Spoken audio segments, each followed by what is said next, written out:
Eu vou te contar o que aconteceu numa sexta-feira de julho, numa cidade do interior de São Paulo onde eu nasci, cresci e aprendi muito cedo que certas portas não se abriam para mim do mesmo jeito que se abriam para outros. E vou te contar o que eu fiz com isso. Mas antes de te contar o que aconteceu naquela sexta, preciso que você entenda quem eu era antes de voltar para aquela cidade, porque a história não começa no parque. Ela começa muito antes, numa série de escolhas que fiz ao longo de 20 anos que ninguém viu sendo feitas, num silêncio que eu escolhi como método porque aprendi cedo que resultado fala mais alto do que argumento. Meu nome é Décio. Tenho 47 anos. Nasci em Serrana do Campo, uma cidade de interior do estado de São Paulo, com 42 mil habitantes. Aquele tipo de cidade que tem praça central, tem rádio comunitária, tem família que mora há 4 gerações na mesma rua, e que todo mundo que nasce lá ou fica para sempre, ou vai embora cedo para nunca mais voltar de vez. Eu fui para o segundo grupo. Tinha 18 anos, uma mochila com 3 mudas de roupa e R$ 120, que eram absolutamente todo o dinheiro que eu tinha no mundo. Fui para São Paulo. Cheguei de ônibus numa rodoviária que parecia maior do que a cidade inteira de onde eu tinha saído. Comecei carregando caixa em depósito de materiais de construção num bairro industrial, dormindo em pensão de cama compartilhada onde o banheiro era coletivo e o barulho nunca parava completamente. Mandava dinheiro para minha mãe todo mês com o que sobrava, que no começo era pouco.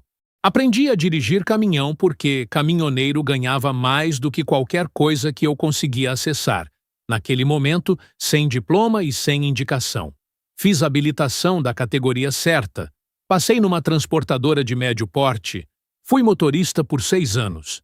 Anos na estrada, noites em posto de gasolina, café às 3 da manhã no meio do nada, entrega no prazo porque entrega no prazo era o único currículo que importava. Naqueles 6 anos, eu aprendi mais sobre como o Brasil funciona do que aprendi nos 18 anos que passei em Serrana do Campo. Aprendi que a estrada trata todo mundo igual, no sentido de que o asfalto não pergunta de onde você veio. Aprendi que o caminhão não sabe a cor de quem dirige, que carga entregue no prazo é carga entregue no prazo, sem adjetivo, sem ressalva. Aprendi que quando você entrega bem toda semana durante 6 anos, você cria uma reputação que ninguém pode tirar, porque está escrita em registro de entrega e em avaliação de cliente. E aprendi que reputação construída com trabalho vale mais do que diploma em muitos contextos. E que contexto importa mais do que regra geral. Aos 26 anos, eu tinha dinheiro guardado suficiente para financiar um caminhão próprio. Financiei, trabalhei mais, quitei antes do prazo. Aos 30, eu tinha 2. Aos 35, eu tinha uma pequena empresa de transporte com 7 veículos, 16 funcionários, e contratos com 3 empresas de médio porte que renovavam todo ano porque o serviço era confiável. Aos 42, eu vendi essa empresa. Não vou dizer o valor aqui, porque não é esse o ponto da história. O ponto é que me colocou numa condição que a versão de mim com 18 anos e mochila e R$ 120 não teria conseguido imaginar, e que eu não tinha me permitido imaginar enquanto estava construindo, porque imaginar o destino distrai do trabalho do dia. Investi parte desse dinheiro com orientação de um gestor que eu levei uns 2 anos para encontrar e em quem aprendi a confiar. Parte foi para reserva.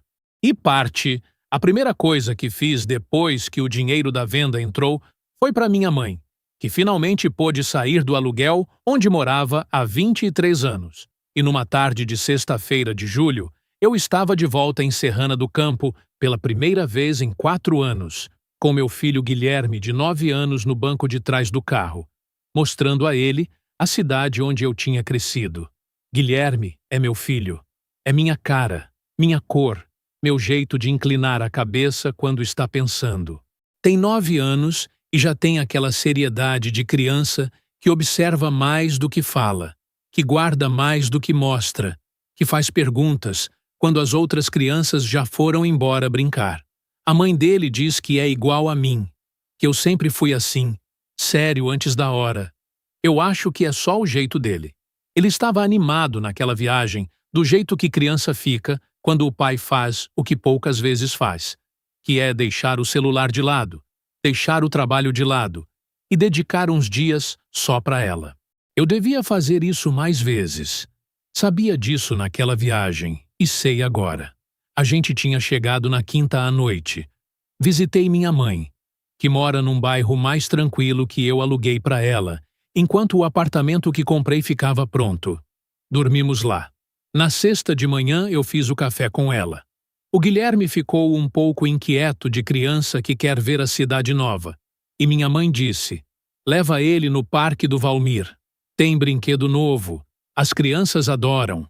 O Parque do Valmir. Eu conhecia o parque. Era um espaço particular que existia no centro da cidade desde quando eu era criança. Um terreno grande com árvores antigas, brinquedos, bancos, uma fonte que funcionava às vezes e às vezes não. Seu Valmir Grosso era o dono, apelido que o povo dava porque ele era gordo e porque a voz dele era grossa do mesmo jeito. E os dois atributos combinados tinham dado origem a um apelido que nem ele tentava evitar. Era a figura da cidade, daquelas que todo mundo conhece de vista e pelo nome, que cumprimentam vereador e delegado pelo primeiro nome, que têm a mesa cativa no restaurante do centro e que sabem disso e caminham com essa consciência. O tipo de homem que em cidade pequena ocupa um espaço que em cidade grande se diluiria, mas que em Serrana do Campo tinha peso e tinha história. Quando eu era criança, o parque era público, mal cuidado, mas público. Algum momento nos anos que eu fui embora, seu Valmir comprou o terreno da prefeitura numa daquelas transações de cidade pequena que acontecem com pouco anúncio e que ficam registradas em ata de câmara que ninguém lê. Reformou, colocou brinquedos novos, cercou, pôs guarita na entrada. Transformou em espaço particular com entrada cobrada. Não era caro, R$ 2 por pessoa era simbólico. Mas havia uma certa lógica de poderem ser o único parque com brinquedos decentes da cidade e decidir quem entrava e quem não entrava. Não que a placa dissesse isso. A placa só dizia o preço e o horário. O resto ficava no não dito, naquelas regras que não precisam ser escritas porque todo mundo já sabe quais são. Eu peguei o Guilherme pela mão e fomos a pé. Eram uns 15 minutos de caminhada da casa da minha mãe, passando pelo centro que eu conhecia de outro tempo.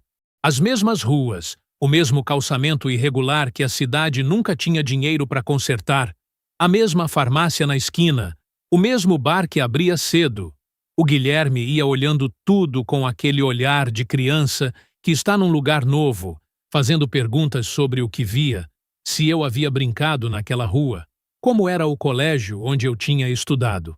Eu ia respondendo, sentindo aquela mistura de memória que é boa e memória que pesa ao mesmo tempo que a cidade onde a gente cresceu sempre provoca. O parque estava cheio naquela sexta de manhã. Tinha família com criança, tinha aposentado no banco, tinha 2 adolescentes pendurados no balanço maior do que deviam estar. Eu paguei a entrada para mim e para o Guilherme na guarita da entrada. Uma mulher de meia idade pegou o dinheiro sem olhar muito para cima, deu 2 tickets de papel. A gente entrou. O Guilherme foi direto pro trepa-trepa. Era uma estrutura de madeira e corda, o tipo que criança não precisa de convite para subir. Eu fui sentar num banco próximo, sob uma árvore, e fiquei observando. Era um daqueles momentos em que a vida parece simples e que você tenta guardar enquanto está dentro deles. Cidade onde cresci, filho brincando, sol da manhã que ainda não estava quente demais, cheiro de grama e de madeira velha dos brinquedos. Tirei o celular do bolso, fiz uma foto do Guilherme no alto do trepa-trepa, sorrindo daquele jeito aberto que criança tem quando ainda não aprendeu a esconder alegria, e mandei para a mãe dele com um coração. Pensei que precisava fazer isso mais vezes. Tirar uns dias, sair de São Paulo, mostrar para o Guilherme que o mundo era maior do que o bairro onde a gente morava. Não percebi o Erison se aproximando pelo lado esquerdo. Era um homem de uns 35 anos, Uniforme de segurança, óculos escuro, aquele andar de quem foi treinado a parecer mais importante do que é. Ele passou por mim sem me olhar e foi direto até o trepa-trepa. Desce. O Guilherme olhou para ele. Estava no alto da estrutura, com um sorriso de criança que estava se divertindo. Desce daí. Esse brinquedo não é para você. Eu me levantei do banco. O Guilherme desceu, com aquela obediência de criança bem criada, que ainda não entende o que está acontecendo, mas que sente que o tom não é de brincadeira. Eu me aproximei. Qual é o problema? Eu perguntei, com a voz ainda no controle. O Harrison me olhou. Me olhou de cima a baixo com aquela avaliação rápida que eu aprendi a reconhecer em 47 anos de vida. A avaliação que não é sobre o que você está vestindo ou quanto você vale. É sobre o que você é antes de qualquer outra coisa. O parque é particular, ele disse. O dono decide quem entra e quem não entra. Eu paguei a entrada, eu disse. O senhor pode ficar no banco. Ele apontou para o banco onde eu estava sentado. As crianças que brincam nesse brinquedo são as crianças que o dono conhece. As crianças que o dono conhece. Eu olhei para a volta. Tinha criança no trepa-trepa. Criança no balanço. Criança na gangorra. Não havia critério aparente além do que os meus olhos estavam vendo e que meu estômago estava reconhecendo antes da minha cabeça colocar em palavras. O Guilherme estava do meu lado, com a mão na minha, olhando para o segurança. Pai, ele disse baixinho, a gente fez alguma coisa errada? Foi aquela frase. Não foi o Harrison. Não foi o Valmir. Não foi o olhar de avaliação, nem a mão apontando para o banco. Foi a voz do meu filho de 9 anos perguntando se tinha feito alguma coisa errada. Eu peguei a mão dele. Disse com a voz mais firme e mais calma que consegui juntar naquele momento que não, que ele não tinha feito nada errado. Absolutamente nada. Que a gente ia embora. Não disse mais nada. Não pro Guilherme. Não pro Harrison que ficou parado nos observando sair. Não para ninguém. Guardei o que eu tinha para dizer para um momento que não era aquele. Saímos pelo mesmo portão que tínhamos entrado. A mulher da guarita não nos olhou quando saímos. Eu não sabia se ela tinha visto o que aconteceu. Decidi que não importava. Naquele caminho de volta de 15 minutos até a casa da minha mãe, o Guilherme ficou em silêncio por uns 5 minutos. Andou do meu lado sem soltar a minha mão, olhando para frente, com aquela expressão de criança que está processando uma coisa que não encaixa em nenhuma categoria que ela conhece.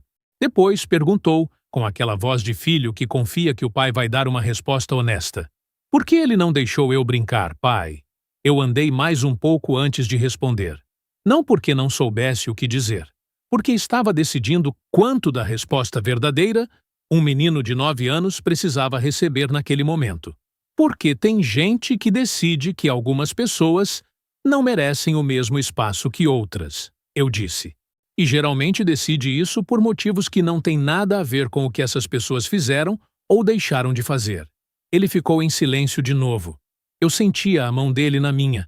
Aquela mão pequena que eu conhecia desde que tinha tamanho de punho fechado. Isso é certo? Não, eu disse. Não é certo. E não vai ficar assim. No caminho de volta eu passei pela dona Cida, que era vizinha de meio quarteirão da minha mãe e que estava na calçada quando a gente passou.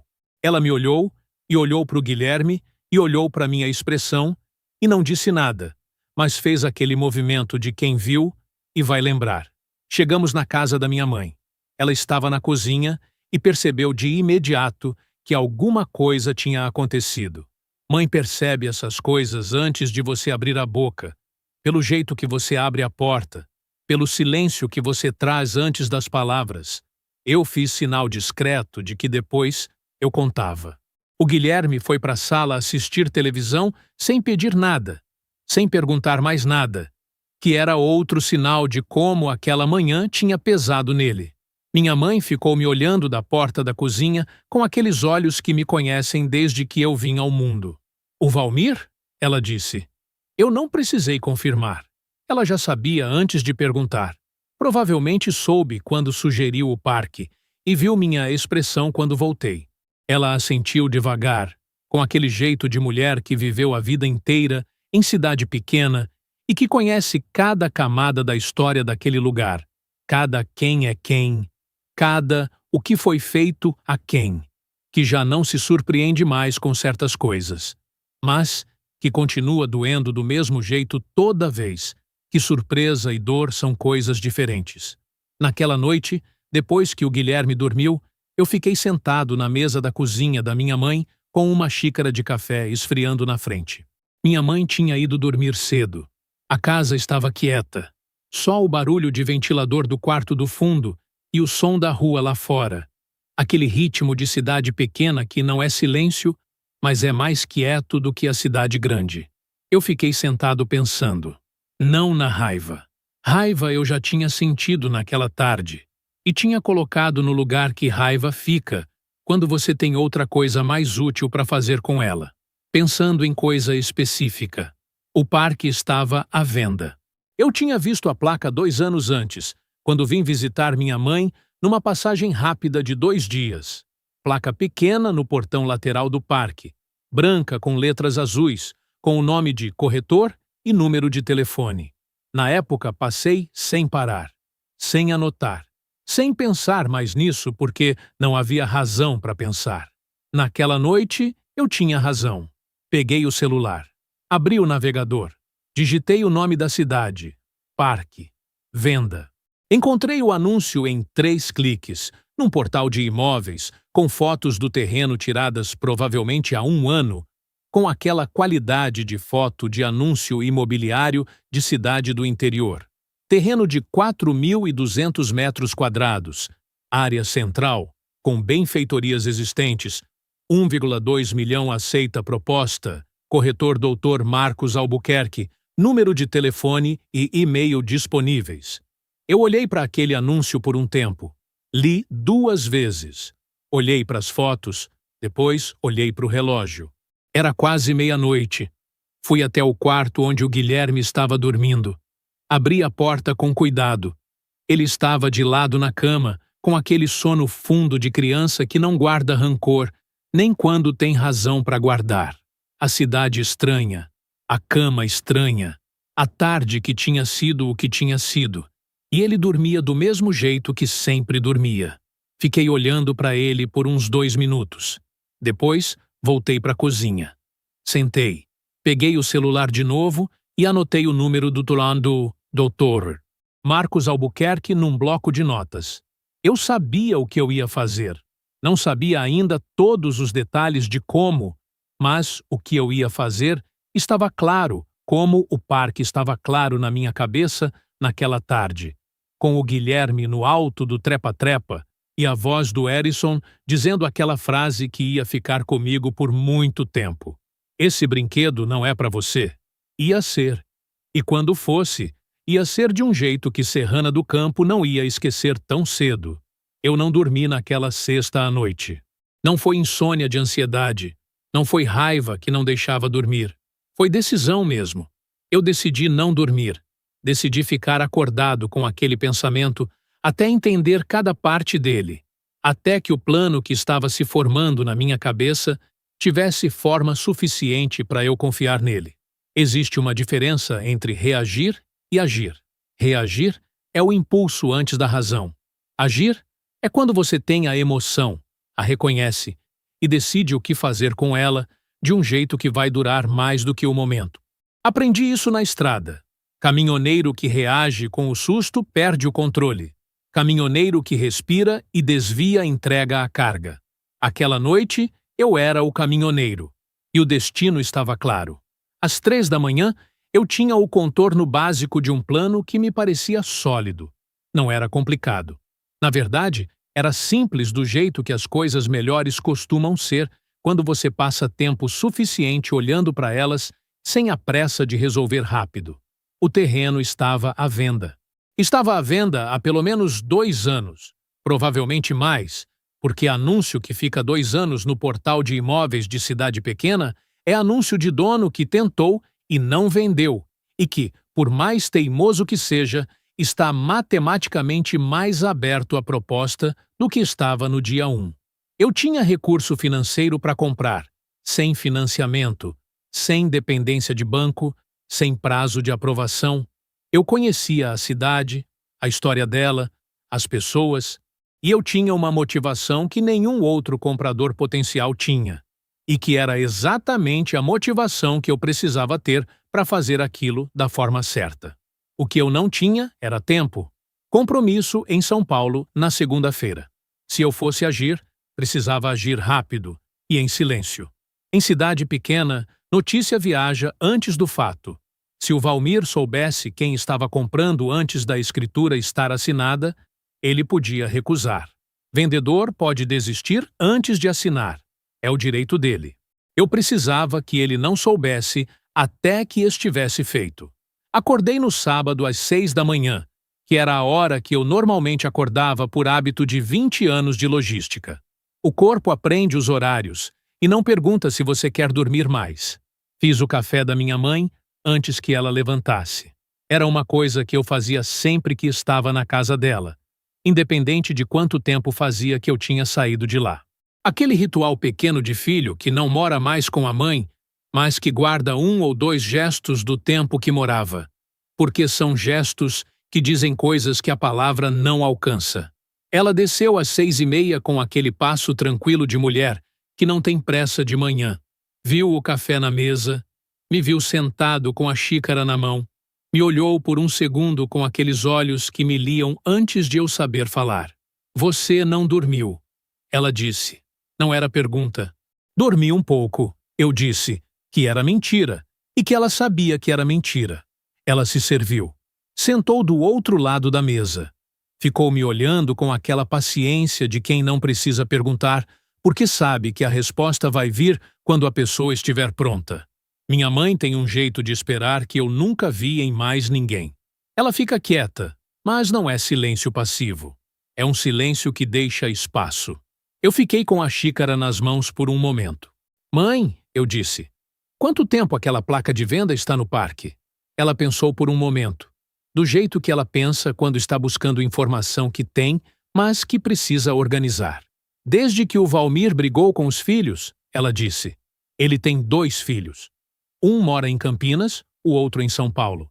Nenhum dos 2 tem interesse em ficar aqui, nem em tocar negócio.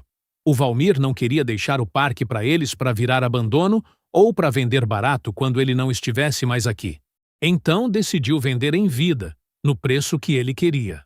Ela fez uma pausa. Só que o Valmir é teimoso como ele só.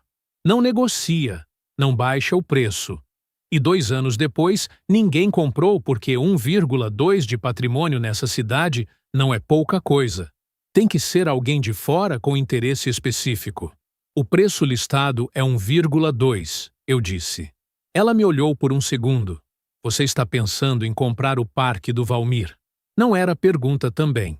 Estou, eu disse. Ela ficou em silêncio por um momento, com a xícara nas mãos, olhando para a mesa. Décio, ela disse, com aquela voz de mãe que está pesando as palavras. Você sabe o que vai acontecer quando ele descobrir quem comprou.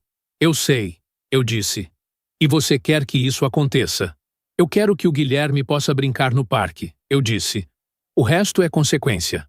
Ela ficou me olhando por mais um momento.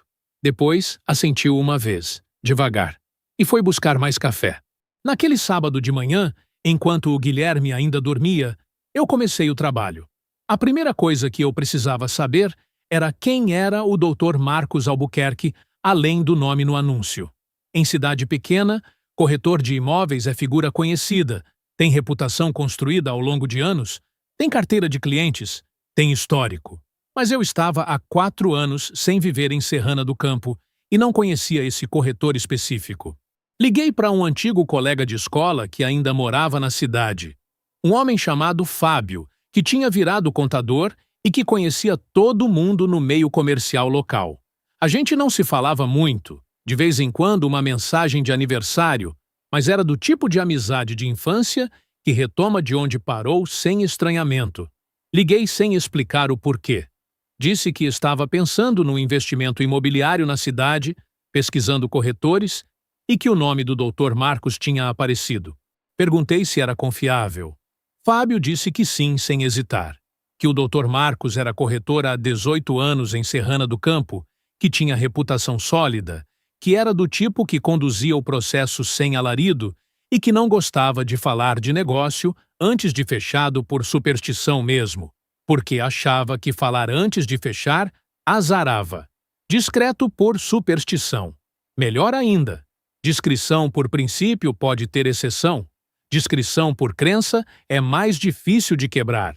Desliguei com o Fábio, agradeci sem entrar em detalhe e liguei para o número do anúncio. Desliguei com o Fábio, agradeci sem entrar em detalhe e liguei para o número do anúncio. Era sábado de manhã, 9 horas. Não havia garantia que o corretor atendesse, mas atendeu no terceiro toque. Dr. Marcos Albuquerque, boa tarde, pode falar. Bom dia, eu disse. Meu nome é Décio. Estou ligando sobre o terreno do Parque Central, o que está listado por 1,2. Uma pausa. Sim, tenho esse imóvel na carteira. O senhor tem interesse? Tenho interesse em conhecer o imóvel hoje e fazer uma proposta ainda neste fim de semana, se as condições forem adequadas. Outra pausa, essa mais curta. O senhor está em Serrana do Campo? Estou. Até segunda. Posso encontrar o senhor lá às 11 da manhã de hoje, se for conveniente. Disse que era conveniente. Desliguei. Fui até o quarto onde o Guilherme estava dormindo. Abri a porta com cuidado. Ele estava acordando, aquele estágio de olho meio aberto de criança que ainda não decidiu se vai levantar ou fingir que não ouviu nada. Guilherme, eu disse, vou sair por umas horas hoje de manhã. Fica com a vovó. À tarde a gente vai passear, tá bom? Ele assentiu, sem abrir o olho completamente. Depois, virou de lado. Eu sorri e fechei a porta. Às 10h50, eu estava do lado de fora do Parque do Valmir. O parque estava aberto. Do lado principal, eu ouvia barulho de criança. Os mesmos sons de ontem, do parque que ontem tinha mandado meu filho sentar no banco. Olhei para a placa de venda no portão lateral. Passada pelo sol, letras desbotadas. 2 anos sem ninguém tirar. Até agora. O Dr. Marcos chegou pontualmente às 11. Era um homem de uns 50 anos, óculos de grau, pasta de couro, aquela postura de quem está sempre no meio de uma negociação mesmo quando não está. Me cumprimentou com aperto de mão firme e foi direto ao assunto, que eu apreciei. Abrimos o portão lateral com uma chave que ele trouxe. Andamos pelo perímetro do terreno por uns 20 minutos. Ele foi me contando as dimensões de cada trecho, a situação do solo que era firme e bem drenado, a documentação que estava em ordem no cartório, o IPTU em dia sem nenhuma pendência. Falou com a fluência de quem conhece o imóvel de memória por ter tentado vendê-lo por 2 anos. Eu ouvia e observava. Olhei para cada árvore, para cada brinquedo, para o estado da fonte, para como o sol batia em diferentes horários. Olhei para o trepa-trepa onde o Guilherme tinha estado 24 horas antes. Era um terreno bom. Ótima localização no centro da cidade. Calçamento e iluminação adequados no entorno. As árvores antigas tinham raízes profundas e copa generosa que davam sombra de qualidade ao longo do dia inteiro. Os brinquedos estavam com manutenção regular, sem ferrugem aparente, com a madeira tratada. A fonte funcionava. A guarita tinha estrutura de alvenaria sólida. Era exatamente o que o anúncio dizia que era. Sem surpresa, sem problema escondido. Propriedade bem mantida de dono que se importava com o que tinha mesmo querendo vender. O proprietário está aberto à negociação de preço? Eu perguntei, no final da visita, enquanto a gente voltava para o portão lateral. O Dr. Marcos fez aquela pausa de corretor que está avaliando o quanto o comprador quer e o quanto o vendedor precisa. O proprietário está há 2 anos com o imóvel listado. Há abertura para a proposta razoável. O que o senhor considera razoável? Algo dentro de 5 a 10% abaixo do valor listado seria recebido com consideração. Eu calculei rápido. 10% de 1,2 era 120 mil. 1,08 seria o preço com desconto de 10%. E se a proposta fosse pelo valor cheio, à vista, com fechamento em até 72 horas? Eu perguntei. O Dr. Tostani. Marcos me olhou por um segundo. Aquele segundo de corretor que está recalibrando a conversa, porque ela foi numa direção que ele não antecipou. Nesse caso, ele disse com cuidado. Eu diria que o proprietário teria muito interesse em ouvir. Tenho uma condição, eu disse. Ele esperou com aquela atenção de negociador que sabe que condição pode ser qualquer coisa e que precisa ouvir antes de reagir. O processo todo, da proposta até a assinatura da escritura, precisa ser conduzido com discrição total, sem anúncio, sem comentário com terceiro, que não seja estritamente necessário para o processo cartorial, até que a escritura esteja assinada e registrada. Depois disso, o senhor pode falar com quem quiser. Ele ficou me olhando por um momento com aquela expressão de profissional que está avaliando se a condição tem algum problema legal antes de aceitar. O senhor tem alguma razão específica para essa condição? Tenho, eu disse. E prefiro não compartilhar antes do fechamento. Não há nada ilegal, posso garantir isso. É razão pessoal. Outro momento de avaliação. Mais longo que o anterior. Discrição é parte do trabalho. Ele disse por fim. Vendo imóvel a comprador identificado. Documentação em ordem. Pagamento à vista. Não há razão jurídica que me obrigue a anunciar para ninguém. O senhor pode me enviar os dados para o processo formal? Troquei contatos com ele, número de celular e e-mail. Disse que enviaria as informações formais ainda naquele sábado à tarde, antes das 5. Ele disse que confirmaria recebimento e que entraria em contato com o proprietário ainda no dia, aproveitando que era fim de semana e que o proprietário costumava estar mais disponível. Agradeci pelo tempo. Apertei a mão com a mesma firmeza com que ele tinha cumprimentado. Andei de volta pela rua que contornava o parque. Do lado de fora, eu conseguia ouvir o barulho das crianças lá dentro. Risos, um ou outro grito de brincadeira, o som de corrente de balanço rangendo. Parei por um segundo na calçada e ouvi. Depois, continuei andando. Naquela tarde, eu cumpri o que tinha prometido para o Guilherme, e que eu me cobrava internamente que cumprisse, porque criança não esquece quando o pai promete e não cumpre, e eu não era esse tipo de pai. Fomos passear no centro, sorvete de creme numa sorveteria que era a mesma de quando eu tinha a idade do Guilherme, caminhada pela praça onde eu tinha crescido brincando, parada numa loja de brinquedo, onde ele ficou 20 minutos parado na frente de uma prateleira de Lego, com aquela seriedade de criança que está tomando uma decisão importante antes de escolher a caixa que queria. Eu deixei ele escolher sem apressar.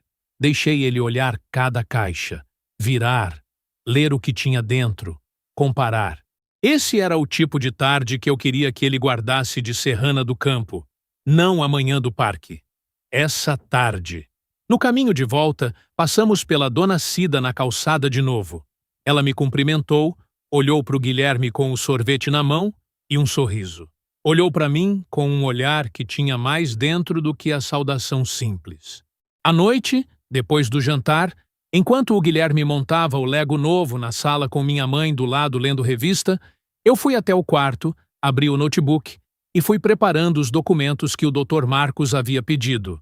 Dados de identificação, comprovante de endereço, declaração de capacidade financeira que o banco me fornecia de forma digital com autenticação. Enviei tudo por e-mail às 22 horas. Proposta formal pelo valor cheio. Pagamento à vista. Prazo solicitado de 72 horas para a conclusão da escritura. Depois, fui até a sala. O Guilherme tinha montado metade do Lego e estava explicando para minha mãe o que cada peça ia se tornar, com aquela seriedade técnica de criança que leva a instrução a sério. Minha mãe ouvia com atenção total, que era o jeito dela com o neto. Fiquei parado na entrada da sala por um momento, olhando para os dois. Depois, fui me deitar. Antes de apagar a luz, olhei para o celular uma última vez. Nenhuma resposta ainda. Era esperado. Era sábado à noite. Coloquei o celular na mesa de cabeceira, com a tela virada para cima. Eu sabia que na manhã de domingo o telefone ia vibrar.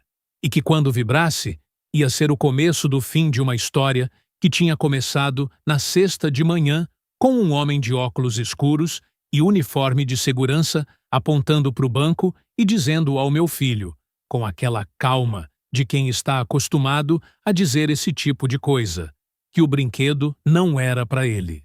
Ele ia descobrir que era. O telefone vibrou no domingo às 8h42 da manhã. Eu estava acordado. Tinha dormido pouco, não por ansiedade, mas por aquele estado de espera que o corpo entra quando sabe que alguma coisa importante está pendente e que não adianta fingir que não sabe. Você dorme, mas não descansa completamente. Fica num patamar leve, de onde qualquer som te tira. O celular vibrou na mesinha e eu estava com ele na mão antes do segundo toque. Era o Dr. Marcos. Bom dia, Sr. Décio. Conversei com o proprietário ontem à noite. Ele tem interesse na proposta e gostaria de uma reunião pessoal antes de avançar. Seria possível hoje? Eu disse que sim. Combinamos para as 10 da manhã no escritório do Dr. Marcos, que ficava num sobrado no centro da cidade, a uns 5 minutos a pé da casa da minha mãe. Eram quase 9. Eu tinha tempo de sobra. Fui até o quarto da minha mãe, bati de leve, ela já estava acordada. Disse que ia sair para uma reunião de manhã e que ia almoçar em casa. Ela assentiu sem perguntar o que era a reunião. Minha mãe tem aquele jeito. Ela respeita o que o filho não conta, enquanto não está pronto para contar. Antes de sair, fui até a cozinha. O Guilherme estava na mesa tomando café com leite, com o Lego parcialmente montado do lado, olhando para as instruções com aquela concentração total que ele tem quando está no meio de alguma construção e que o mundo pode estar caindo ao redor que ele não levanta os olhos. Minha mãe estava na pia lavando louça do café da manhã, com o rádio baixinho no canto, que era o jeito dela de domingo de manhã. Vou sair por umas horas, eu disse. Almoço com vocês? Minha mãe assentiu sem se virar. O Guilherme não levantou os olhos das instruções. Só fez um distante de quem ouviu, mas não saiu do que estava fazendo. Eu olhei para ele por um segundo. Filho de 9 anos com Lego e instrução dobrada na mesa, sem saber absolutamente nada do que o pai estava para fazer naquela manhã. Saí. O escritório do Dr. Marcos era exatamente o que eu esperava de um corretor de 18 anos em cidade pequena. Funcional, organizado, sem ostentação. Uma sala com mesa grande, 2 cadeiras de frente, estante com pastas de processo, cafeteira no canto. O tipo de escritório que diz que o dono trabalha de verdade. Quando eu entrei, o Dr. Marcos estava sentado do lado do proprietário, seu Valmir Grosso. Eu não havia previsto que ele estaria lá pessoalmente. Havia calculado que o processo correria por intermediário, por procuração, que o vendedor só apareceria no cartório na hora da assinatura. Não havia previsto que eu ia entrar no escritório de manhã de domingo e ver sentado do outro lado da mesa exatamente o homem que havia mandado o Harrison tirar meu filho do trepa-trepa 2 dias antes. Fiquei parado por menos de 1 segundo na entrada. O tempo de organizar o que estava sentindo e guardá-lo onde precisava ficar. Ele não sabia quem eu era. Essa parte eu tinha calculado certo. Eu havia saído de Serrana do Campo aos 18 anos. Éramos de gerações diferentes. Ele não tinha nenhuma razão para ter meu rosto na memória. Para ele, eu era comprador de fora com dinheiro à vista. Ponto. Se levantou, me estendeu a mão com a firmeza de homem que estava acostumado a ser o mais importante da sala, e apresentou o próprio nome. Eu apertei a mão com firmeza igual. Apresentei o meu, Décio, sem sobrenome, sem contexto. Ele não reconheceu nada. Sentamos. O doutor Marcos conduziu a reunião com profissionalismo. Apresentou os termos da proposta que eu havia enviado. Valor cheio. À vista. Prazo solicitado de 72 horas para a conclusão. O seu Valmir ouviu tudo. Depois ficou me olhando por um momento. Comprador à vista não pede desconto? Ele disse, com aquele tom de quem está testando o outro antes de decidir. Eu o olhei por um segundo. Não estou procurando desconto, eu disse. Estou procurando velocidade. São coisas diferentes. Ele ficou me olhando. Não disse nada por um momento, calculando alguma coisa que eu não tinha acesso completo. Ele ficou me olhando por mais um segundo, com aquela avaliação de homem que passou a vida toda tomando medida de outro antes de decidir. Depois, fez uma pergunta que eu não havia previsto. O senhor tem interesse em manter o parque em funcionamento? Ou vai demolir, reformar para outro uso comercial? A pergunta tinha mais dentro do que parecia. O Valmir havia construído aquele espaço, havia mantido por décadas, havia investido em cada brinquedo, em cada reforma. Era a marca mais visível dele em Serrana do Campo. Mesmo querendo vender, mesmo precisando vender, queria saber o que ia acontecer com aquilo depois que não fosse mais dele. Tinha orgulho nisso. Orgulho complicado, mas orgulho. Eu disse a verdade, que era a resposta mais simples e a que me custava menos. Minha intenção é manter como parque, com algumas mudanças na política de acesso. Ele assentiu devagar. Não perguntou que mudanças. Talvez por protocolo, talvez porque a parte que importava para ele, manter o parque em pé, já havia sido respondida. Tá bom, ele disse. Pode avançar. Eu e o Dr. Marcos trocamos um olhar rápido que não durou mais que um segundo. O suficiente. Eu e o Dr. Marcos trocamos um olhar rápido. Avançamos. Aqui preciso ser honesto com quem está ouvindo sobre como esse processo funciona de verdade. Porque a história que conta só o resultado e esconde o caminho parece mágica. E mágica não é o que aconteceu. 72 horas era o prazo que eu havia pedido. Era ambicioso. O processo real de transferência de imóvel no Brasil tem etapas que não se comprimem só porque comprador e vendedor estão de acordo, porque envolve terceiros que têm os próprios prazos. Tem o ITBI, que é o Imposto de Transmissão de Bens Imóveis. Precisa ser calculado pela prefeitura com base no valor declarado na escritura, guia emitida e o tributo pago antes da lavratura da escritura. Sem ITBI pago, cartório não lavra. Tem as certidões negativas do imóvel, que confirmam que o bem não tem pendência judicial, fiscal ou de débito que impeça a transferência. E tem o agendamento no tabelionato, que não depende da vontade das partes. Depende da agenda do cartório. O doutor Marcos ligou para o tabelionato no próprio domingo à tarde. Explicou a situação, pediu encaixe de urgência. A agenda mais próxima disponível era na quinta-feira de manhã, 5 dias depois. Não 3.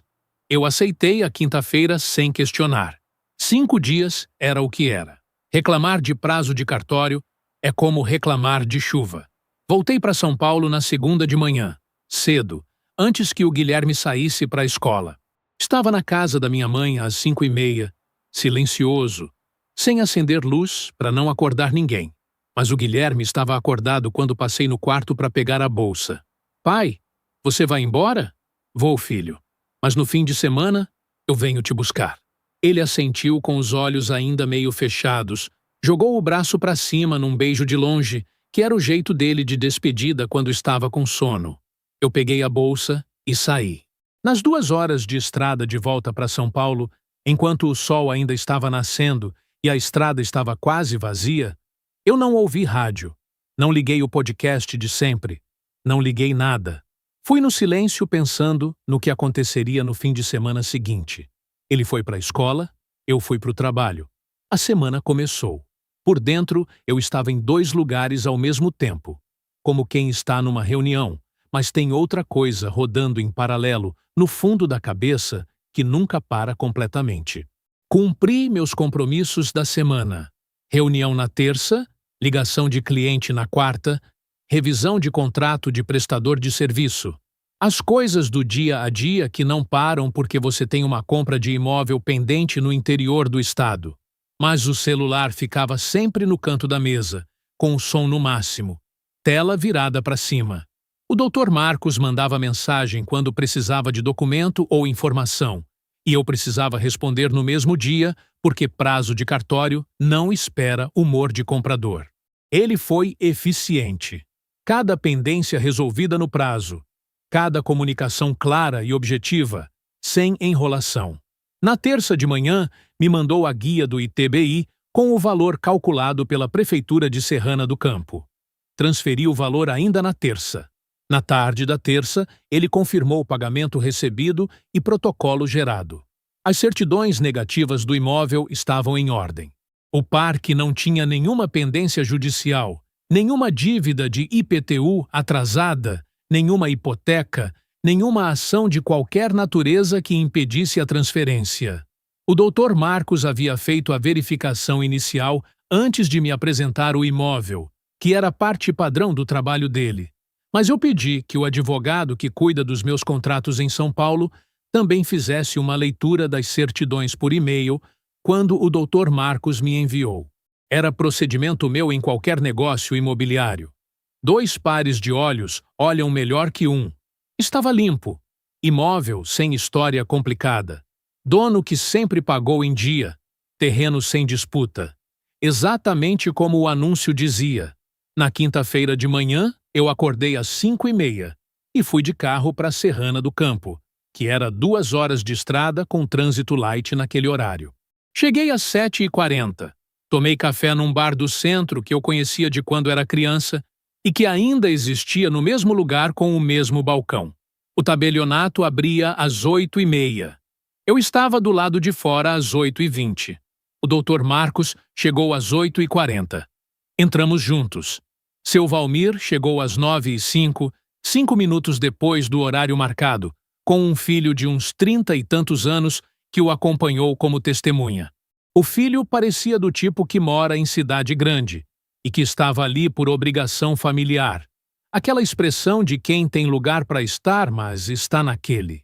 O tabelião era um homem calmo, de uns 45 anos, que conduziu o procedimento com a precisão de quem já fez isso centenas de vezes. Leu a escritura em voz alta do começo ao fim, como é obrigação legal, cada cláusula, cada item, a descrição completa do imóvel, com suas medidas e confrontações, o valor declarado, as condições da transferência. Eu ouvi cada palavra. Estava tudo correto, tudo exatamente como havia sido combinado. Assinou o Valmir.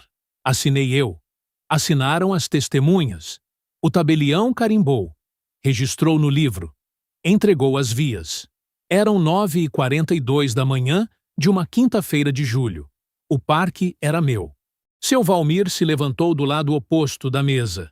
Me olhou por um segundo com aquela expressão de homem que acabou de vender algo que construiu com as próprias mãos e que ainda está processando o que isso significa na prática. Aquele momento em que o negócio fechado deixa de ser abstrato e vira realidade concreta. Depois, me estendeu a mão. Eu apertei. Mão firme, aperto direto, do tipo que diz que a transação foi honesta dos 2 lados. Cuida bem do parque, ele disse. E havia naquelas 4 palavras um peso que não era só formalidade.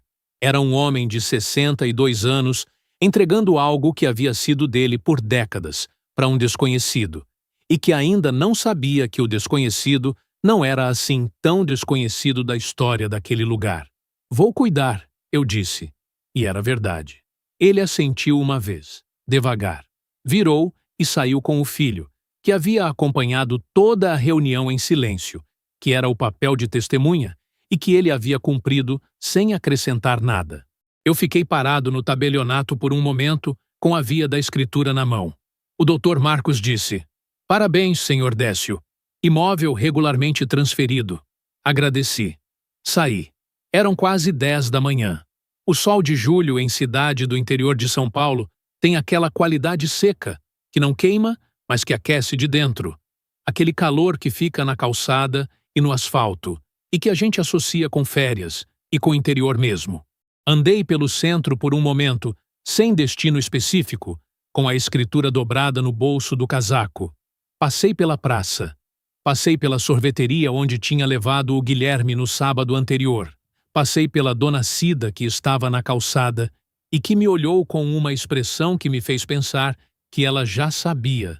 De algum jeito que cidade pequena tem de saber coisas antes da hora. E então fui até o parque. Entrei pelo portão lateral com a chave que o doutor Marcos havia me entregado no cartório após a assinatura. A chave era de metal comum, daquelas que não tem nada de especial na aparência. Mas era a chave do portão do meu terreno. Andei devagar pelo terreno, pelas árvores velhas que tinham raízes mais fundas do que qualquer briga humana, pelas calçadas internas que precisavam de alguma manutenção aqui e ali, até o trepa-trepa no centro do espaço. Era quase 10 da manhã de quinta-feira de julho. O parque estava aberto. Tinha uns poucos visitantes naquele horário de meio de semana. Crianças de férias brincando nos brinquedos com aquela energia de manhã cedo. Um casal de idosos sentado num banco conversando. Uma tarde comum, num parque comum de cidade do interior. Exceto que o dono era outro agora. O Harrison estava parado perto da guarita, no posto dele de sempre, com os óculos escuros e o uniforme arrumado. A mesma postura de sempre. Ele me olhou quando eu entrei pelo portão lateral com a chave. Ficou me olhando enquanto eu atravessava o terreno na direção dele. Vi o momento em que ele me reconheceu. Não foi imediato. Demorou uns 2, 3 passos meus de aproximação. Depois, veio aquela fração de segundo em que o rosto humano registra uma informação antes do resto do corpo saber como reagir. Era o homem do banco. Era o pai do menino do trepa-trepa de sábado passado. Ele ficou no lugar. Não recuou. Não avançou. Esperou. Quando eu cheguei a uns 2 metros, ele disse, com aquele mesmo tom de sábado passado, aquela voz de quem está exercendo a autoridade delegada: esse portão é para funcionários. O acesso de visitante é pelo portão principal. Eu não disse nada ainda. Tirei a escritura do bolso, abri no meio onde estava a qualificação das partes e estendi para ele segurar. Ele olhou para o papel. Procurou o nome do comprador. Leu. Olhou para mim. Olhou para o papel de novo, como se a segunda leitura fosse mudar o que estava escrito. Não mudou. Sou o novo proprietário desse imóvel, eu disse, com a voz no mesmo tom de conversa normal que eu teria qualquer outro dia. Vou precisar que você me apresente o protocolo de funcionamento do parque, o seu contrato de trabalho e o regulamento atual de uso do espaço. Pode ser agora, na guarita. Harrison ficou parado por um momento. Aquele momento específico que acontece quando a realidade muda de forma rápida demais para a mente acompanhar sem atraso. Depois disse, com uma voz que era audível, mas que tinha perdido qualquer traço do tom de autoridade de sábado passado. Sim, senhor. Não era o fim da história.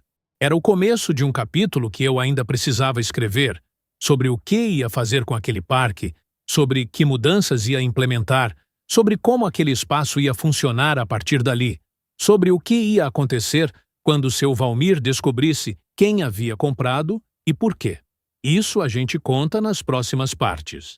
Mas naquele momento, de pé no terreno que era meu, com a escritura no bolso, com o sol de julho de Serrana do Campo aquecendo a calçada em volta, eu pensei no Guilherme, que estava em São Paulo com a mãe, que tinha ido para a escola naquela manhã sem saber absolutamente nada do que tinha acontecido naquela semana, que na sexta à noite eu ia buscar ele, como todo fim de semana quando ele ficava comigo, e que dessa vez ia ser diferente dos outros fins de semana.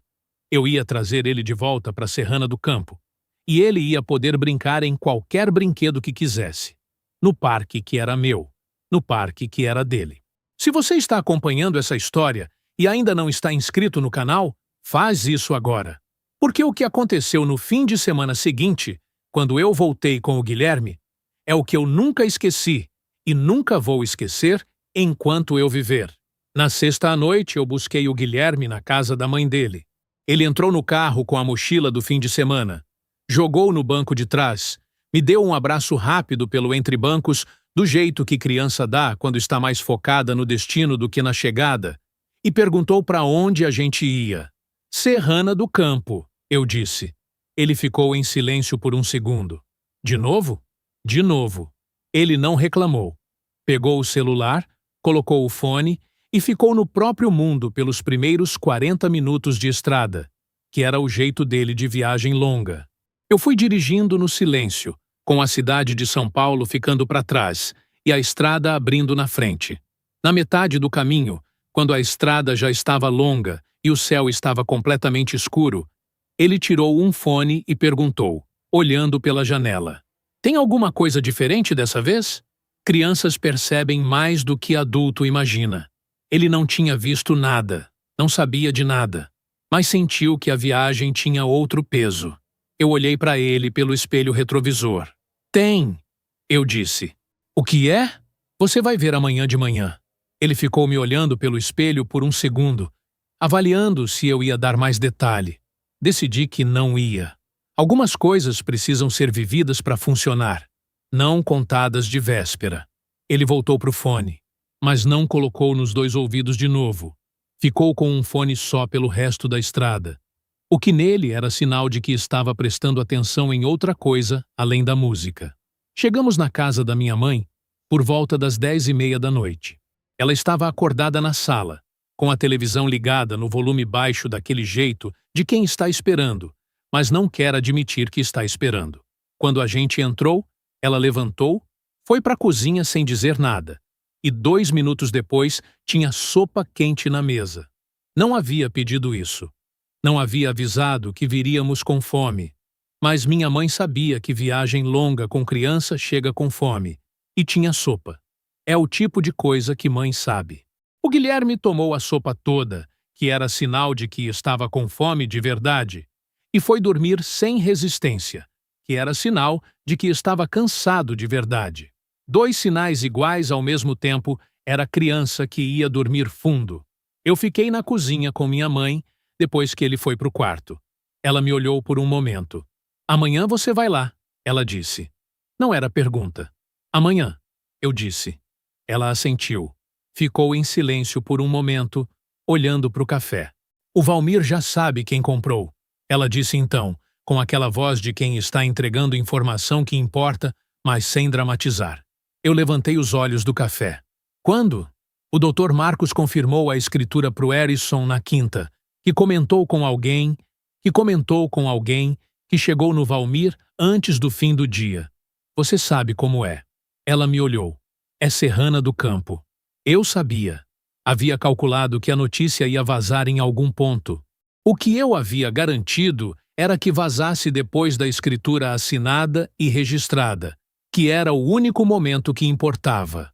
Valmir podia saber o que quisesse, quando quisesse. O papel estava no cartório com o meu nome. "Como ele ficou?" eu perguntei. Minha mãe fez um gesto com a mão, aquele gesto de quem está resumindo alguma coisa que não precisa de muito detalhe. "Bravo." Disse que se soubesse quem era o comprador antes de assinar, não teria vendido. Mas assinou. Assinou. Ela assentiu. E a escritura está no cartório. O que está feito, está feito. Isso ele também sabe. Ficamos em silêncio por um momento, os dois com o café na frente. "A cidade ficou sabendo que o parque mudou de dono?" eu perguntei. "Ficou sabendo que o parque foi vendido. Sobre para quem, ainda está no começo da roda." Ela me olhou com aquela expressão de quem já calculou o que está por vir. "Mas amanhã de manhã todo mundo vai saber." Eu assentei. Tomei o último gole de café. "Boa noite, mãe." "Boa noite, filho." Fui dormir. Na manhã de sábado acordei às 7, que era o horário de sempre independente do dia. Fiz o café sozinho, enquanto a casa ainda estava quieta, e fiquei sentado na cozinha da minha mãe por uns 20 minutos, só com o café e o barulho da rua acordando lá fora. O Guilherme desceu às 8h20, com o cabelo amassado de travesseiro e o pijama ainda, com aquele jeito de quem acordou no próprio tempo e ainda está na zona entre dormir e estar acordado de verdade. Se sentou na mesa sem dizer nada. Aceitou o café com leite que minha mãe colocou na frente dele com a naturalidade de criança que já conhece a casa da avó e que já sabe que nessa cozinha, café com leite aparece antes de pedir. Enquanto ele tomava café, eu disse: "Depois do café a gente sai." Ele me olhou. "Para onde?" "Parque." Um segundo de silêncio. "O mesmo parque de semana passada?" "O mesmo." Eu vi alguma coisa passar pelo rosto dele. Não era medo. Era aquela cautela de criança que aprendeu que certos lugares tratam ela de um jeito que não é justo e que ainda não sabe como resolver isso, além de evitar. Eu vi alguma coisa passar pelo rosto dele antes de ele falar. Uma sombra pequena, do tipo que criança não esconde completamente mesmo quando tenta. "Pai", ele disse, com a voz mais baixa do que o volume de mesa. "Semana passada, eles não deixaram eu brincar lá." "Eu sei", eu disse. "Então, por que a gente vai voltar para um lugar que não deixou eu brincar?" Era pergunta legítima. Criança que aprende a evitar lugar que machuca está aprendendo a se proteger, que é coisa boa. Mas havia um limite em que evitar virava uma história que eu não queria que ele contasse para si mesmo o resto da vida. "Porque agora é diferente", eu disse. "Eu não consigo te explicar tudo aqui na mesa. Você vai entender quando a gente chegar lá. Mas eu prometo que dessa vez é diferente." Ele ficou me olhando com aquela seriedade de quem está avaliando se deve confiar na promessa. Olhou para o café com leite. Olhou para minha mãe, que estava na pia e que não disse nada. Olhou para mim de novo. "Tá bom", ele disse, e voltou para o café. Saímos às 9 e pouco. Minha mãe ficou em casa, que era o combinado sem precisar combinar. Ela entendeu. Eram os mesmos 15 minutos de caminhada de sábado passado. A mesma rua de calçamento irregular, o mesmo centro, a mesma farmácia na esquina, o mesmo bar com as mesas de plástico na calçada, o mesmo sol de julho que ainda não estava quente demais naquele horário da manhã. Mas o Guilherme estava diferente. Da outra vez, ele tinha feito perguntas sobre a cidade, comentado as vitrines, perguntado das ruas onde eu brincava. Dessa vez andava do meu lado em silêncio, com a escritura dobrada no bolso do casaco, com aquela postura de criança que sabe que está indo para alguma coisa importante e que está se preparando sem saber exatamente para quê. Na última esquina, antes do parque, eu parei. O Guilherme parou junto, sem questionar, que era o jeito dele de acompanhar quando sabia que alguma coisa ia acontecer. Eu abri a bolsa que estava carregando e tirei a cópia da escritura que o doutor Marcos havia providenciado no cartório após o registro. Dobrada, com a primeira página com os dados de identificação do imóvel e o nome do novo proprietário visíveis. "Segura isso", eu disse, e coloquei na mão dele. Ele pegou com as duas mãos, com aquele cuidado de criança com papel que parece importante. Olhou, começou a ler. "O que é isso?" "É a escritura do parque", eu disse. "É o documento que prova quem é o dono de um terreno." Ele olhou para o papel. Olhou para mim. "Quem é o dono?" "Lê o nome", eu disse. Ele olhou para o papel de novo. Achou a linha. Leu em voz alta, devagar, com aquela entonação de criança que está lendo coisa importante. "Décio." E disse meu sobrenome completo. Ficou olhando para o papel por um segundo. "Você é o dono do parque?" "Sou", eu disse. Ele levantou os olhos do papel e me olhou com aquela expressão que criança tem quando recebe uma informação que é grande demais para processar de uma vez e que precisa de um momento antes de virar qualquer outra coisa. "Você comprou o parque", ele disse. Não era pergunta.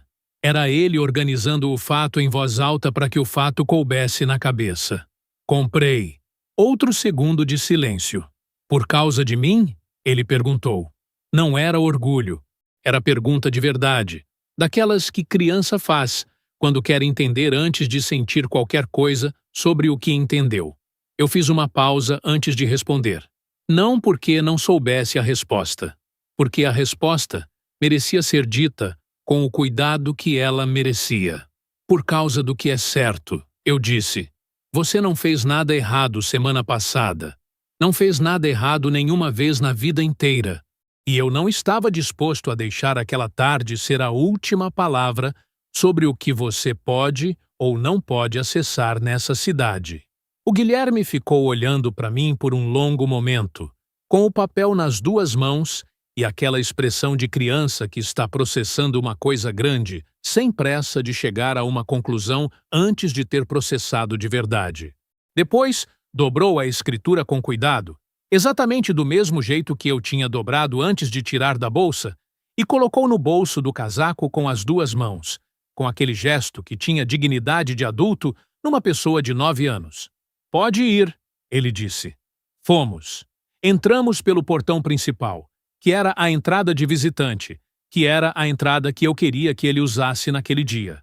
Não pelo portão lateral com a chave do proprietário, pelo portão da frente, como qualquer pessoa que vai ao parque. A mulher da guarita me olhou quando a gente chegou. Hesitou por um segundo que durou o suficiente para eu entender que ela sabia quem eu era agora, que a informação havia chegado antes de mim. Depois, emitiu os tickets de entrada sem cobrar e os entregou sem dizer nada. Era o procedimento que eu havia comunicado ao Dr. Marcos na quinta-feira. Entrada gratuita para todo visitante a partir da transferência de posse. Era a primeira mudança de política. Não ia ser a última. Entramos. O Guilherme nem percebeu que não tinham cobrado. Estava olhando para o parque à frente.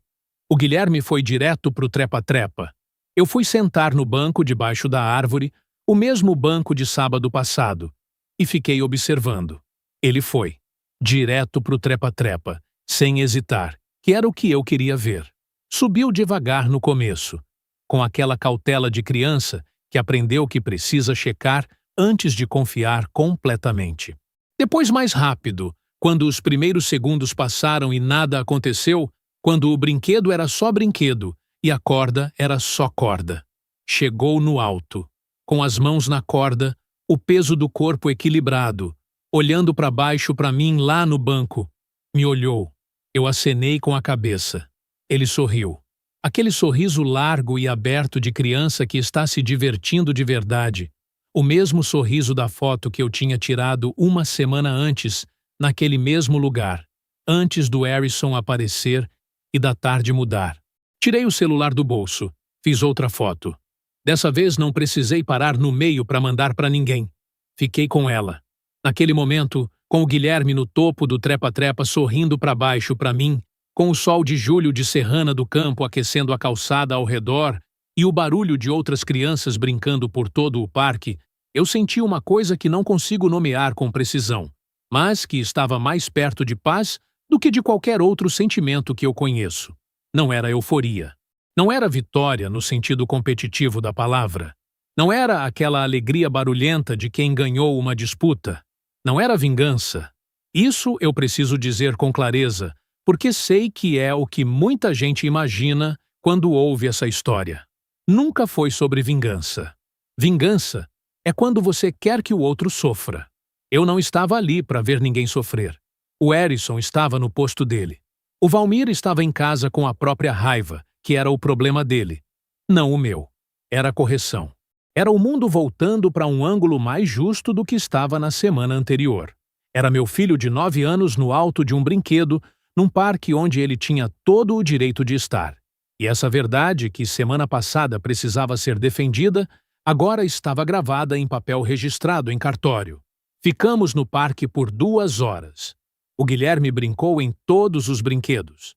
No trepa-trepa primeiro, onde ficou por um tempo longo, subindo, descendo, subindo de novo. Depois no balanço, que ele pediu para eu empurrar. E eu fui até lá e empurrei enquanto ele tentava chegar cada vez mais alto. Depois, a gangorra com uma criança de uns 8 anos que apareceu sem nome e sem explicação, que é o jeito que crianças se conhecem em parque. Depois, a escorregadeira.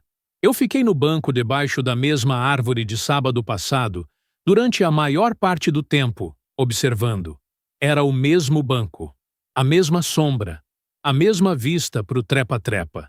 Tudo igual, exceto o que importava.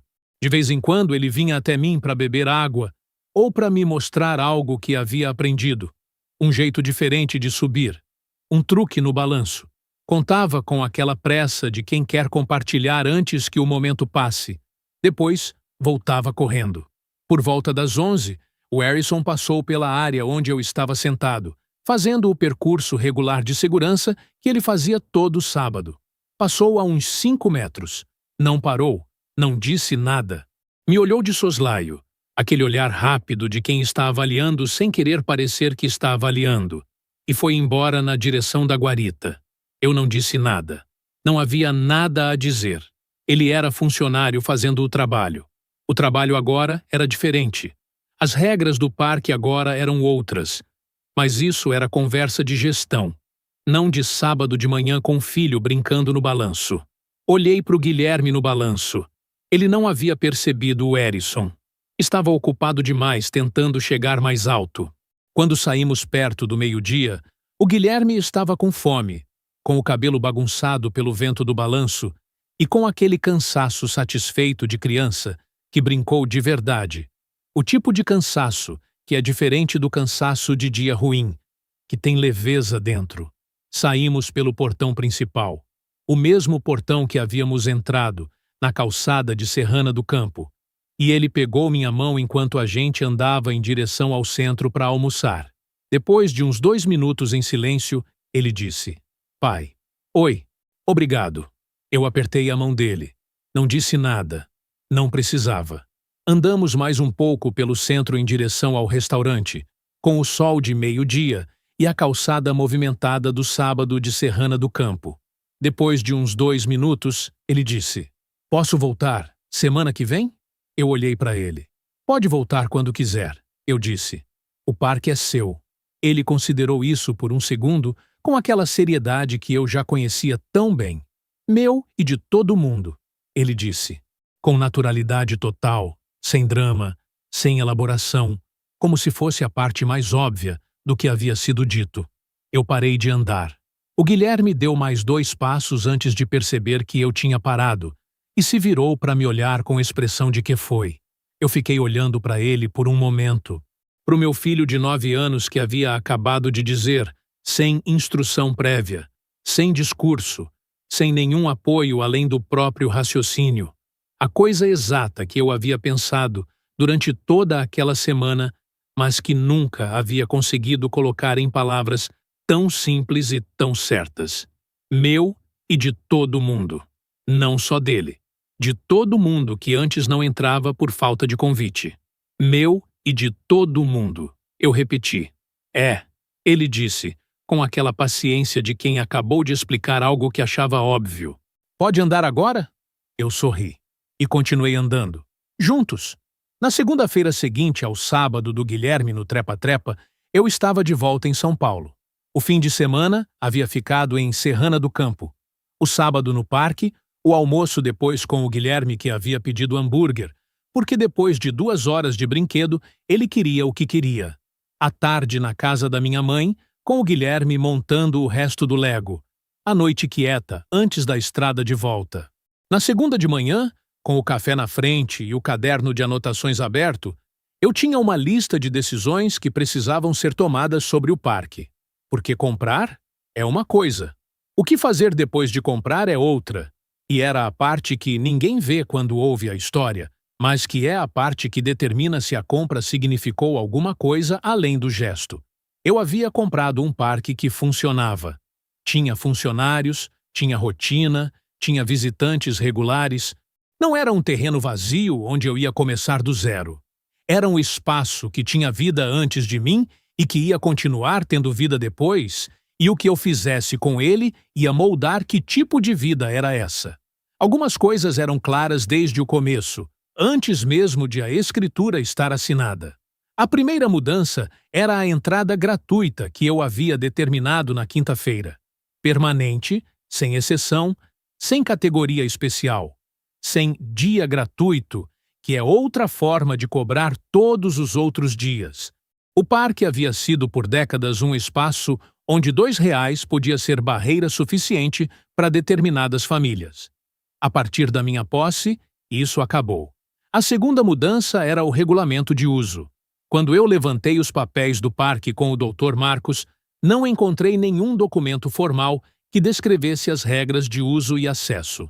O regulamento anterior do Valmir estava na cabeça do dono e na prática do Hérisson. Não escrito significava que podia ser aplicado com critério que não precisava ser justificado para ninguém, a nenhum visitante, em nenhum momento. Eu contratei uma advogada especializada em direitos de acesso a espaços coletivos para redigir um regulamento formal. Levou 2 semanas de idas e vindas até ficar com a linguagem que eu queria. Clara, sem juridiquês, sem ambiguidade que permitisse interpretação criativa. Quando ficou pronto, o documento estava afixado em 4 pontos: na guarita, na entrada principal e em 2 pontos internos com boa visibilidade.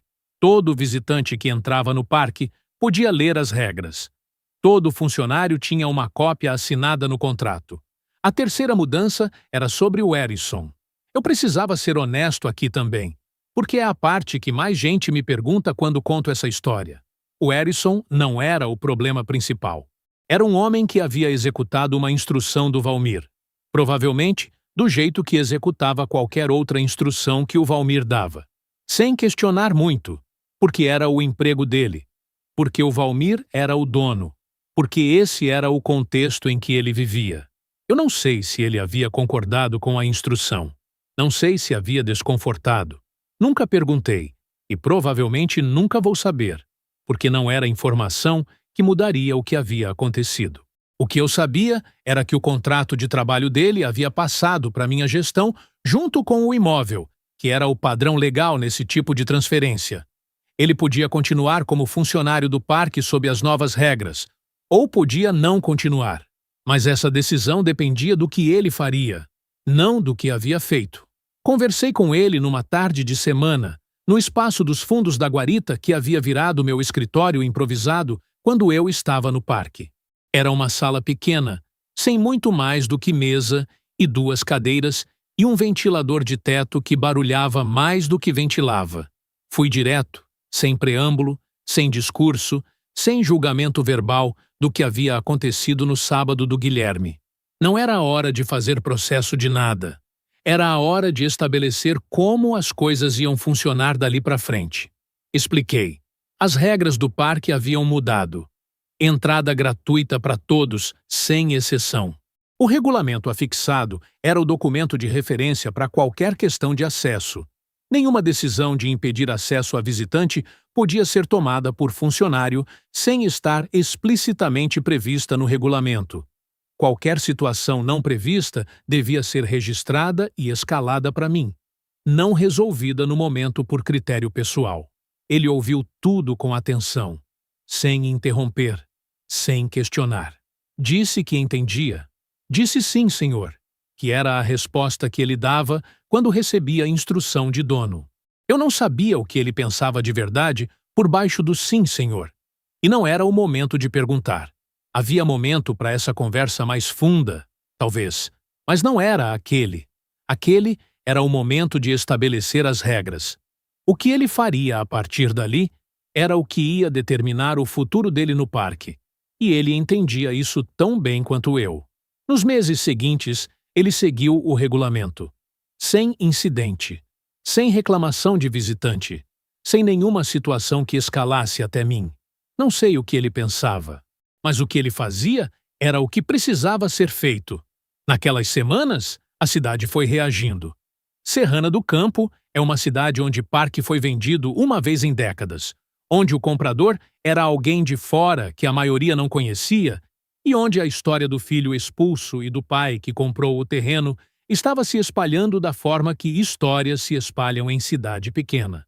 Primeiro em roda de conversa, depois em comentário de vizinho, depois em todo lugar ao mesmo tempo.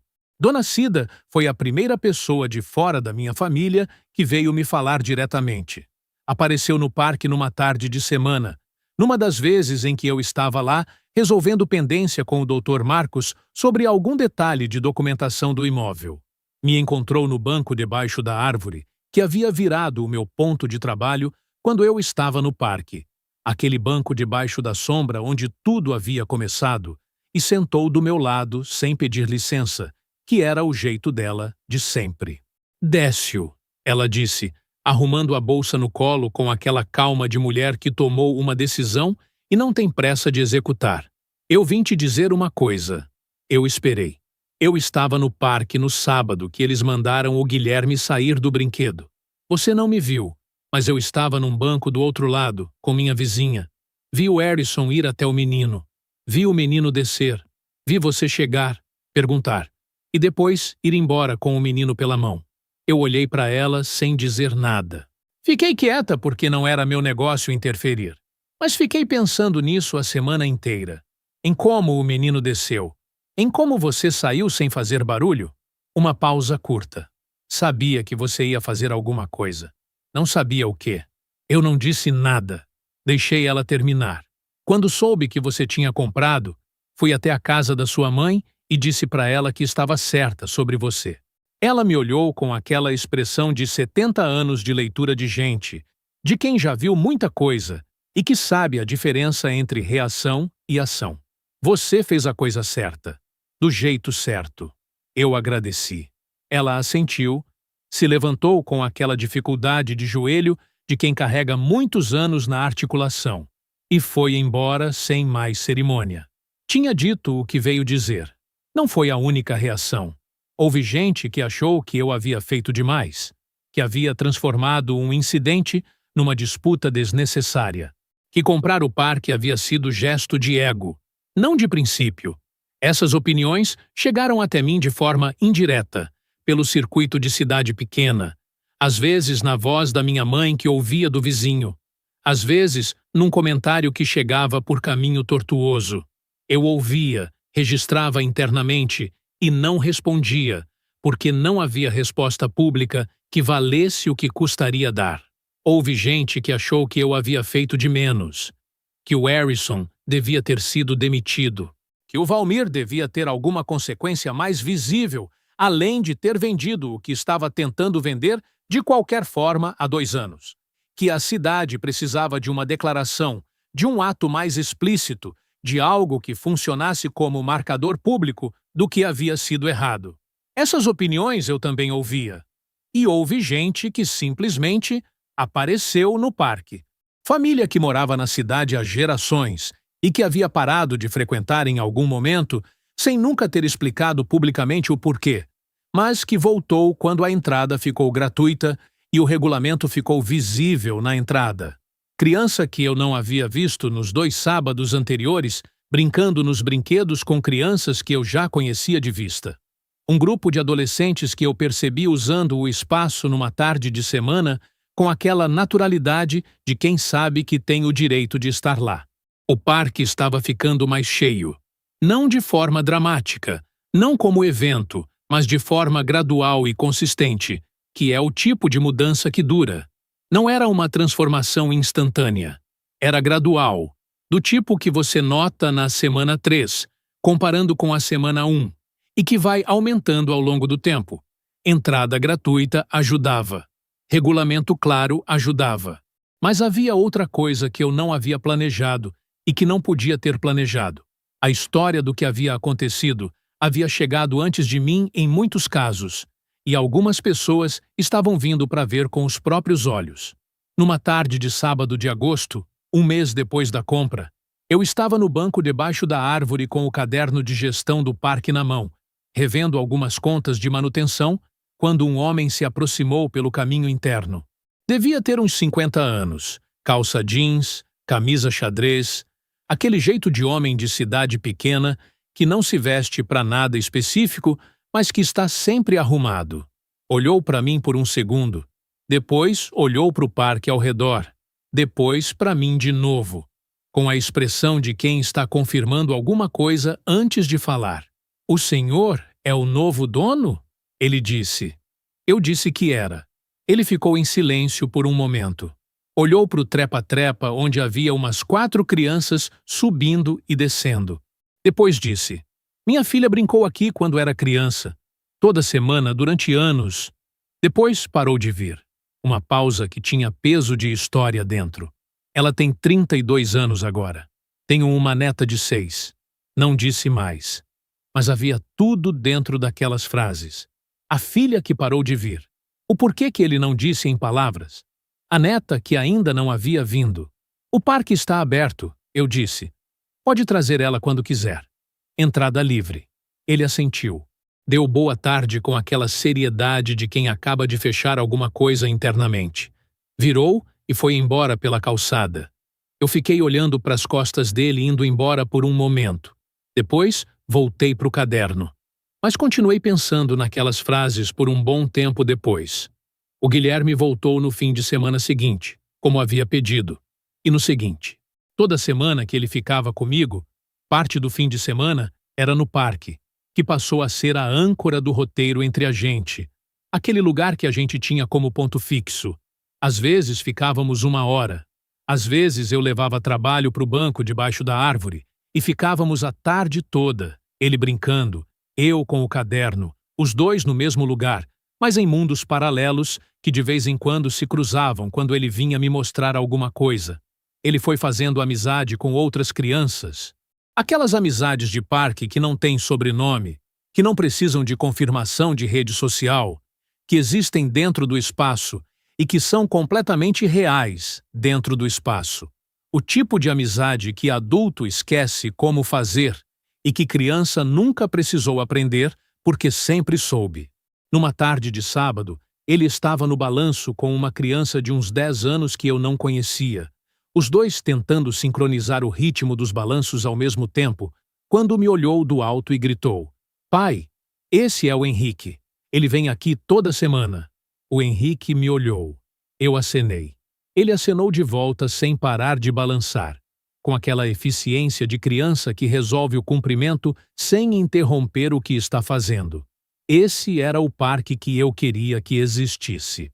Não como monumento a nada, não como gesto simbólico, não como prova de nenhum ponto, como espaço que funcionava do jeito que espaço de uso coletivo devia funcionar, onde o único critério para estar lá era querer estar lá.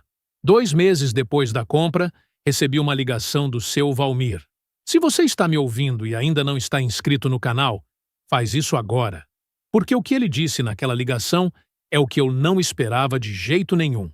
Eu não esperava. O número apareceu na tela e eu fiquei olhando por 1 segundo antes de atender, porque não havia como saber o que era, se era reclamação, se era argumento jurídico tardio, se era qualquer outra coisa. Atendi. A voz dele era a mesma de sempre, grossa, mas com um peso diferente dentro. Menos autoridade, mais alguma outra coisa que eu não soube nomear logo de cara. "Décio", ele disse sem preâmbulo. "Precisava te falar uma coisa." Eu esperei. Fiquei bravo quando soube quem tinha comprado. Fiquei bravo porque achei que me enganaram, que o corretor havia omitido informação que eu teria o direito de saber. "O nome no documento era o meu", eu disse. "Não havia nenhuma informação omitida. Havia informação que o senhor não perguntou." 1 segundo de silêncio. "Não perguntei." Ele concordou, com uma voz que cuspia o reconhecimento com dificuldade, mas que o cuspia do mesmo jeito. "Você foi mais esperto do que eu. E eu devia ter perguntado antes de assinar. Eu não disse nada." Deixei ele terminar o que havia ligado para dizer. "Ouço falar", ele disse, com a voz um pouco mais baixa, "que o parque está diferente, mais cheio, que tem família voltando que fazia tempo não vinha." Uma pausa longa, do tipo que tem alguma coisa pesada dentro. "O parque ficou bom na sua mão." Não era pedido de desculpa. Provavelmente não ia ser. Nunca. Mas era alguma coisa. E vindo de homem de 62 anos que havia construído o próprio jeito de fazer as coisas ao longo de décadas e que não estava acostumado a dizer que alguém havia feito melhor do que ele, era mais do que eu havia esperado. "O parque estava bom antes", eu disse. "Só precisava de uma regra a menos." Silêncio do outro lado. Longo o suficiente para ser deliberado. Depois, ele disse boa tarde e desligou. Eu fiquei com o telefone na mão por um momento, olhando para a tela apagada. Depois me levantei, fui até a janela do escritório, que dava para a rua lateral do parque, e fiquei olhando para o movimento de fora por um tempo. Era dia de semana, tarde da tarde. O parque estava mais quieto do que no fim de semana. Tinha uns 3 visitantes que eu conseguia ver dali, adultos, caminhando pelo espaço com aquela calma de quem não tem pressa. Não havia resolução perfeita naquela ligação. Não havia aperto de mão simbólico. Não havia transformação completa de personagem. Não havia final que fechava todos os arcos de forma arrumada. O mundo não funciona assim. Eu nunca esperei que funcionasse e eu desconfiaria se funcionasse, porque coisa que fecha demais geralmente não é real. O que havia era um parque mais cheio do que havia sido em anos. Um filho que voltava toda semana e que havia feito um amigo de nome Henrique com quem sincronizava o ritmo do balanço. Um regulamento afixado em 4 pontos que dizia em linguagem simples quem podia usar o espaço, que era todo mundo. Um funcionário que seguia as regras novas, porque eram as regras, e porque era o trabalho dele. Uma dona Cida, que havia dado boa tarde a um homem de 50 anos, indo ver um parque onde a filha havia parado de ir 30 anos atrás. E uma frase de menino de 9 anos, dita na calçada com total naturalidade, como se fosse a parte mais óbvia de qualquer raciocínio sobre qualquer coisa. Meu e de todo mundo. Era isso. Era exatamente isso. O primeiro aniversário do parque sob a minha gestão chegou sem anúncio. Eu não marquei no calendário. Não fiz evento, não fiz postagem. Eu só percebi numa terça-feira comum, quando a data da escritura apareceu na tela do computador, enquanto eu revisava uma planilha qualquer. Julho. Quinta-feira. Um ano exato. Fiquei olhando para aquele número como quem encontra uma cicatriz antiga no espelho. 1 ano. Aquela tarde no parque parecia ter acontecido ontem, e ao mesmo tempo, parecia pertencer a outra vida. No sábado seguinte, eu estava em Serrana do Campo, como quase todos os fins de semana em que o Guilherme ficava comigo. Ele desceu do carro antes mesmo de eu desligar o motor. Não perguntou se podia correr. Não olhou para mim buscando confirmação. Apenas foi. Deixou a mochila no banco debaixo da árvore e correu direto para o trepa-trepa. E naquele gesto simples estava a maior mudança de todas. O parque não era mais conquista. Não era símbolo. Não era resposta. Era rotina. E rotina é o estágio mais alto da vitória. Porque quando algo vira cotidiano, deixa de ser exceção. Eu sentei no banco com o segundo caderno de gestão quase cheio. O primeiro tinha terminado meses atrás. O parque estava diferente, mas não dramaticamente diferente. Estava vivo de um jeito constante. Famílias espalhadas na grama, crianças disputando o balanço, adolescentes rindo alto demais, um carrinho de bebê passando pelo caminho de pedra. Nada extraordinário. E justamente por isso, extraordinário. O Erison cumprimentava visitantes na guarita. Indicava o regulamento quando alguém perguntava alguma coisa. Falava com naturalidade, sem tensão, sem peso. Apenas trabalho. A placa com as regras continuava nos 4 pontos. Já tinha sido trocada pelo desgaste do tempo, mas a linguagem seguia a mesma. Entrada livre. Uso coletivo. Respeito mútuo. Simples. O Guilherme voltou depois de um tempo, suado, cabelo grudado na testa. Pai, a gente vai fazer corrida até a árvore grande. Você vai perder, eu disse. Ele riu com aquela confiança que só quem tem 9 anos consegue sustentar. Correu de volta. Eu fiquei olhando para aquele espaço e pensei que, 1 ano antes, eu estava naquele mesmo banco tentando decidir se aquilo merecia esforço. Mudanças grandes quase nunca começam com aplauso. Elas começam com alguém sozinho, numa noite qualquer, decidindo que não vai deixar algo terminar daquele jeito. O Guilherme ganhou a corrida. Voltou ofegante, anunciou vitória como se tivesse conquistado o mundo e sentou no chão desenhando na terra com um graveto. Depois de um tempo perguntou, Pai, você vai vender o parque um dia? Talvez. Quando eu estiver muito velho? Ele pensou sério, como se estivesse redigindo o contrato invisível. Se vender, tem que ser para alguém que deixe todo mundo entrar. Tem, eu disse. Ele assentiu. Silêncio. Barulho de bola quicando ao fundo. Risos espalhados pelo espaço. Vento mexendo nas folhas. Então ele disse, ainda desenhando. Eu achei que aquele dia ia ser ruim para sempre. Eu sabia exatamente qual dia. Eu também achei. Mas não foi. Não foi. E ali eu entendi uma coisa que não estava no contrato. Nem na escritura, nem no regulamento. A gente não compra lugares. A gente compra a chance de mudar o que parecia definitivo. O parque não é perfeito. Às vezes quebra brinquedo. Às vezes falta dinheiro. Às vezes surge discussão que precisa ser mediada. Mas ele existe. Existe como espaço onde ninguém precisa justificar presença. Existe como cenário de amizades que não tem sobrenome. Existe como sábado, que não começa com exclusão. No fim da tarde, o sol descia atrás das árvores e pintava o chão de dourado. Eu e o Guilherme paramos perto do portão. Ele olhou para trás. Não como quem teme perder, mas como quem confirma que algo importante continua ali. O parque estava lá. As crianças continuavam correndo. O regulamento continuava na parede. A guarita fechava como sempre. Tudo no lugar. Vamos? Eu perguntei. Vamos. Saímos pela calçada de pedra.